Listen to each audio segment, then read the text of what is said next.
Hello, brothers and sisters. This is Deanna, and today I just wanted to talk about the word I received from God in regards with the with the peace deal that's in phase two right now, and it's being having trouble while um due to the fact that Hamas is not going to disarm and refuses to disarm, which we all knew from the beginning as it's written in the Bible prophecy.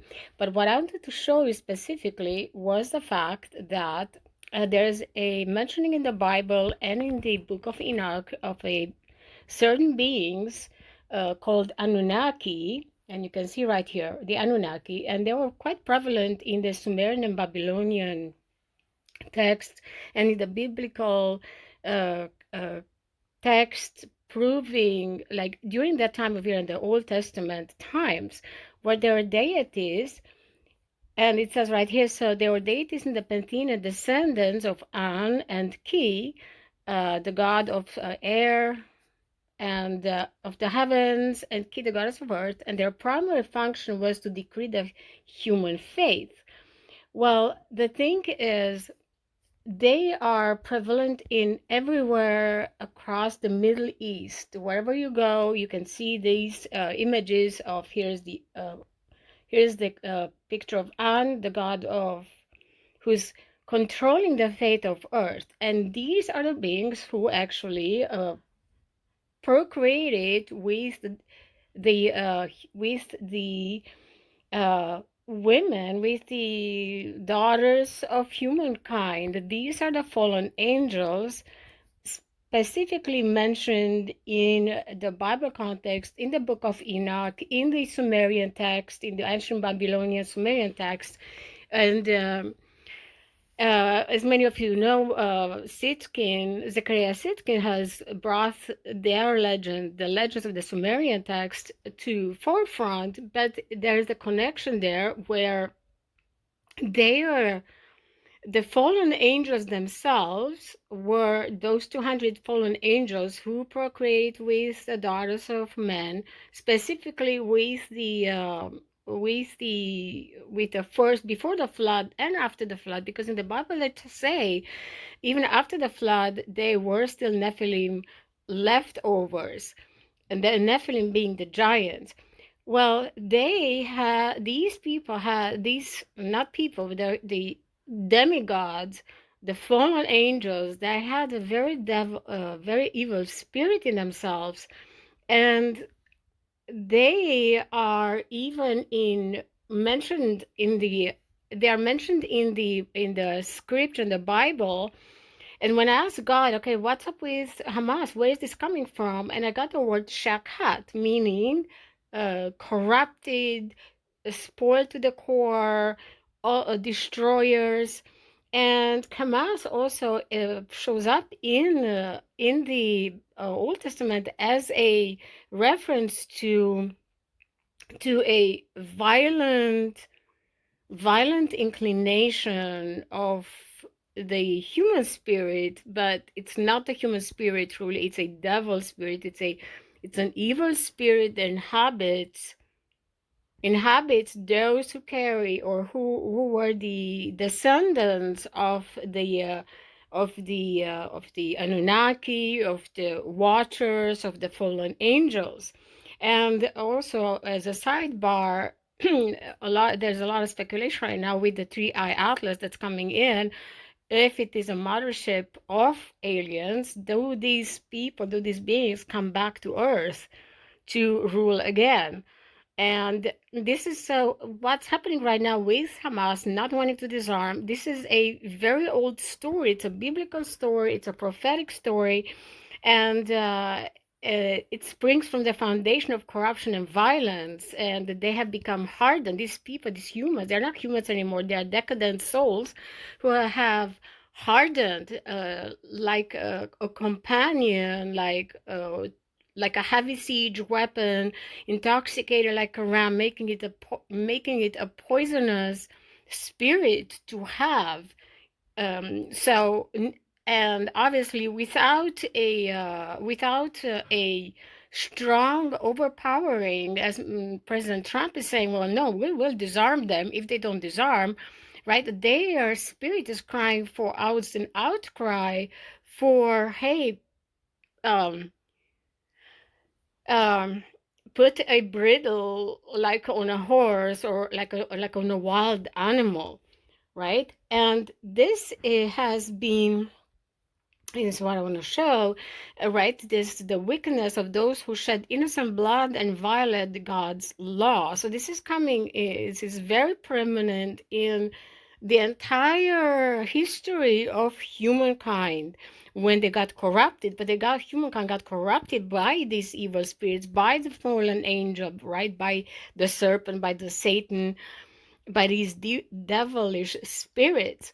And it's also more than just physical violence, right? It's a distortion of the law, treachery, unjust deprivation of resources, right? How they maintain the hostages. And this is not uncommon. I mean, especially now in the modern times, this shouldn't happen anymore, right? We are so consciously evolved that we shouldn't see this anymore, yet we still see this. And they are the Anunnaki, the fallen angels. They are procreation. They are children, right? Through ages, they are still prevalent in the Bible in the term of the Amorites who inhabited the land of Canaan, and they were the son of Ham, one of the Noah's sons. But they are aligning with Akkadian and Babylonian traditions that equate Syro-Palestine with the land of the Amorites, meaning the Syrian and the Palestine descendants, right? And these descendants, because they were the as descendants of the Nephilim or the fallen angels, they were actually even in Bible, they are described as powerful people of great stature, like the height of the cedars in Amos 2:9, who had occupied the land east and west of the Jordan. So when the God's people came to this land, they found the Amorites, right? And this is where they come the story of the destruction of the giant. They were saying, well, the last of the giants, the Og, one of them was Og, one of them was Goliath, right? Another one, but still they procreated. So the genetic makeup is still around, and this is why we see this violence right from the beginning of human history. Well, one of the Christian scholars, Orville and J. Nave, who wrote the Nave's Topical Bible, refers to the Amorites as giants. And more so, in the Epic of Gilgamesh, they mention the Mount Hermon. After Gilgamesh killed Humbaba, one of the guardians of the cedar forest, where these Nephilim were inhabiting, right where the current Syria is, right? Where current Syria is, and that was the northern part of the Babylon Empire. And the Nephilim also came down to earth after the flood on Mount Hermon, right? And this is in Israel, in Syria, Lebanon, as a place of Anunnaki, as Amorite influence. More so, the Anunnaki are deities from the religions of ancient Mesopotamia, as we said, Sumer, Akkad, Assyria, Babylonia, centered in modern-day Iraq, but they built, this is before the flood, they built in the Euphrates and Tigris rivers delta, they built their first cities in Sumeria, or this where Sumeria was. And then they later on moved, and you can see right here, this is Mesopotamia. This is and actually one of the oldest 12,000 years old, older than Sumerian and Babylonian, but Sumerian were before the Babylonian, right? In the delta where they built Mesopotamia and Sumeria, is so the oldest of all is Gabli Tepe in current Turkey right now, which is right here as you can see it. And from there, they actually went down further down to Mesopotamia. They built further down the Euphrates and Tigris Delta, and down to Canaan, right where Syria is currently, where the influence in the Palestinian, Syrian influence is right now. That is supporting, right, together with Qatar and all those areas, they are supporting. This is sorry. This is another picture of the homeless of the four Mesopotamian kings, who, as you see, they're also influenced this entire area all the way to the Mediterranean Sea. But I wanted to show here where these are all people, descendants of the fallen angels, descendants of the Anunnaki, right? The fallen angels, the watchers, and they do carry this Hamas gene syndrome, right? The violence. And sporadically you can still see people like, really in the human history, sadistic people where they kill for the fun of it. Well, that is the violent, a Hamas inclination. And it's funny because I want to show one more thing. In the book of Jubilees, Noah, in Noah's time, this so the book of Jubilees makes connections between the book of Enoch, the that's not the canonical text, that has not been included in the canonical text, and now we know why, right? We talk about the Enochian calendar, right? Everything that was original, down made by God, was handed out to Enoch, and he wrote the book of Enoch. But in the Bible itself, it's the book of Jubilees that makes this connection between the evil spirits led astray the sons of Noah. And remember, one of the sons of Noah was Ham, who inhabited this lands, all these lands here, specifically Canaan, where right now this big conflict is. And of course, we are now looking at forceful disarmament by President Trump, meaning more violence. And, I mean, this is where we're at. But I wanted to come here and share with you what God showed me as a word, what's up with these people. And as a side note, that's a sidebar note, Hamas is an acronym for an arm of the Brotherhood of the Muslims, who have established themselves in the current Palestine, or in the current part of Israel, in the Gaza Strip over there, in the Syrian part, and being, of course, funded by Qatar and by the Arab nations, as and the acronym overlaps with the Hebrew word Hamas. So, and it's interesting because nothing is coincidence. It's interesting that they have taken and have they agreeing to take onto this word of Hamas, representing this exact spirit of violence and sadistic, literally sadistic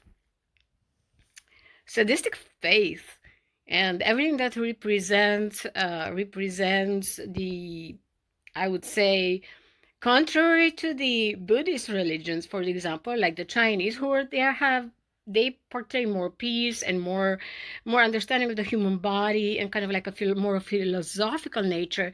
The Arab nations, unfortunately, have taken on to this Hamas spirit of pure violence. And this is what the times we're in. Stay close to God, stay prayed up.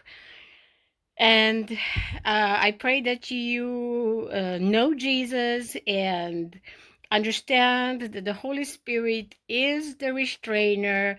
And we have come back to our human nature as designed by God in our spiritual body, once we understand the sacrifice that Jesus made for us, that he gave his life for us to have this spirit of the Holy Spirit, the Ruach HaShem, and the Holy Spirit that is indwelling now in us as a light, as a light of understanding and compassion.